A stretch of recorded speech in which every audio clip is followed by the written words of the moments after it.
lưng dài hẹp nách là cá lòng tong, ốm yếu hình dung là con cá nhái.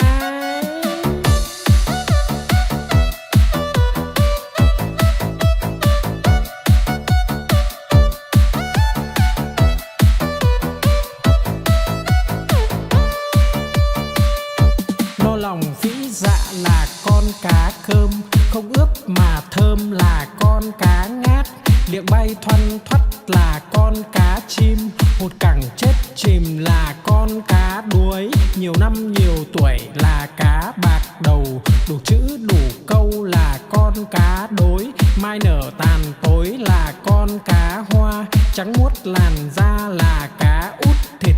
Lưng dài hẹp nách là cá lòng tong, ốm yếu hình dung là con cá nhái.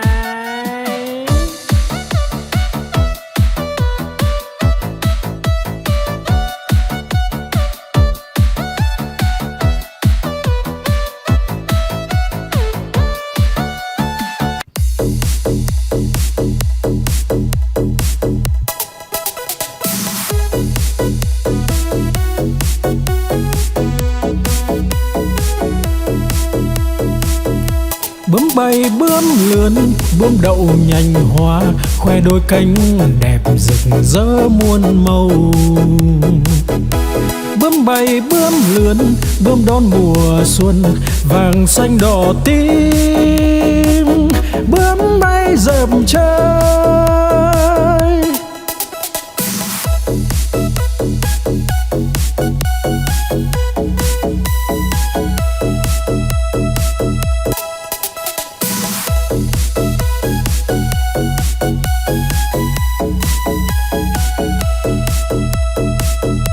bướm bay bướm lượn, bướm đậu nhành hoa, khoe đôi cánh đẹp rực rỡ muôn màu.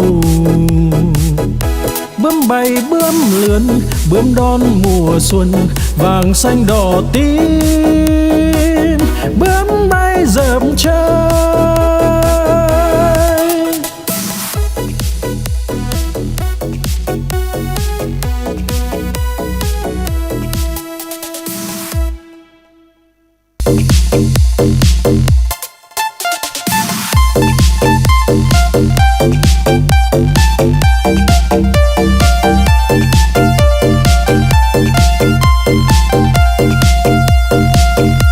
đi cầu đi quan, đi bán lợn con, đi mua cái xong đem về đun nấu, mua quả dưa hấu về biếu ông bà,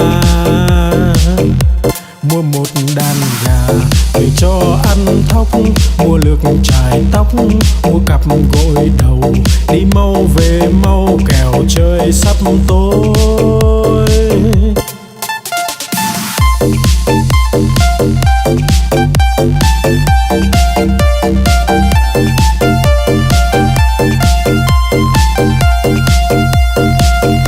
Đi cầu đi quan, đi bán lợn con, đi mua cái xong đem về đun nấu, mua quả dưa hấu về biếu ông bà, mua một đàn gà để cho ăn thóc, mua lược chải tóc, mua cặp gội đầu, đi mau về mau kẻo trời sắp tối.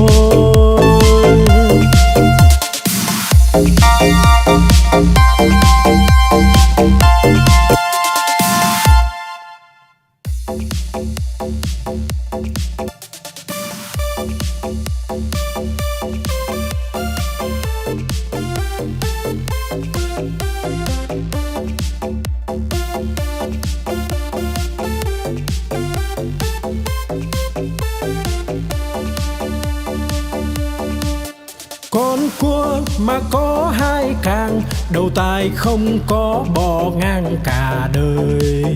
Con cá mà có cái đuôi, hai vây ve vầy nó bơi rất tài.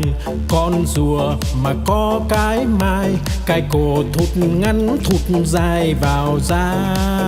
Con voi mà có hai ngà, cái vòi nó cuốn đồ nhà đồ cây. Con chim mà có cánh bay, bay cùng Nam Bắc Đông Tây tỏ tường.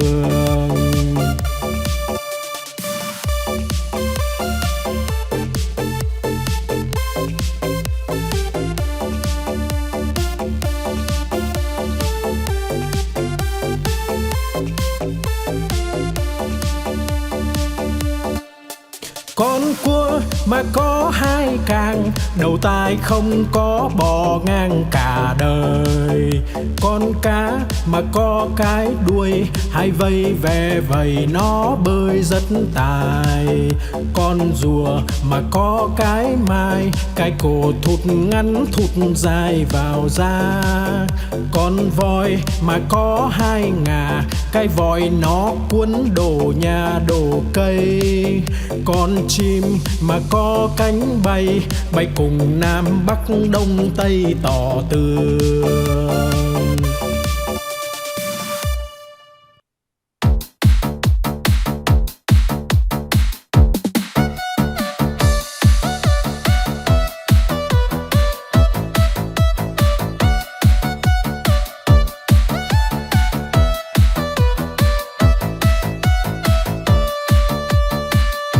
No lòng phĩ dạ là con cá cơm, không ướp mà thơm là con cá ngát. Liệng bay thoăn thoắt là con cá chim, hột cẳng chết chìm là con cá đuối. Nhiều năm nhiều tuổi là cá bạc đầu, đủ chữ đủ câu là con cá đối. Mai nở tàn tối là con cá hoa, trắng muốt làn da là cá út thịt. Lưng dài hẹp nách là cá lòng tong, ốm yếu hình dung là con cá nhái.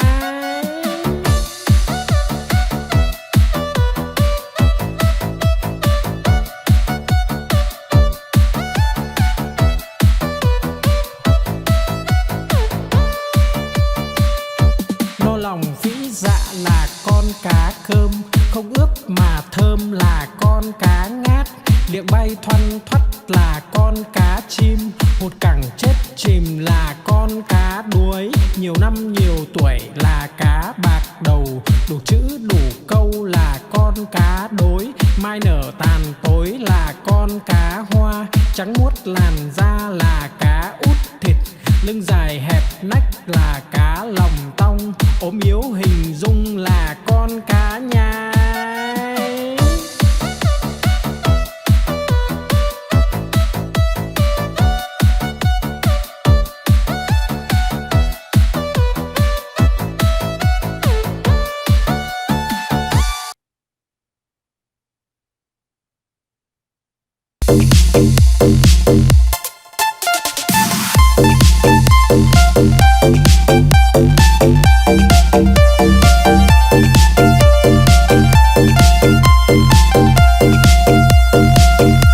Đi cầu đi quán, đi bán lợn con, đi mua cái xong đem về đun nấu. Mua quả dưa hấu về biếu ông bà, mua một đàn gà về cho ăn thóc. Mua lược chải tóc, mua cặp gội đầu, đi mau về mau kẻo trời sắp tối.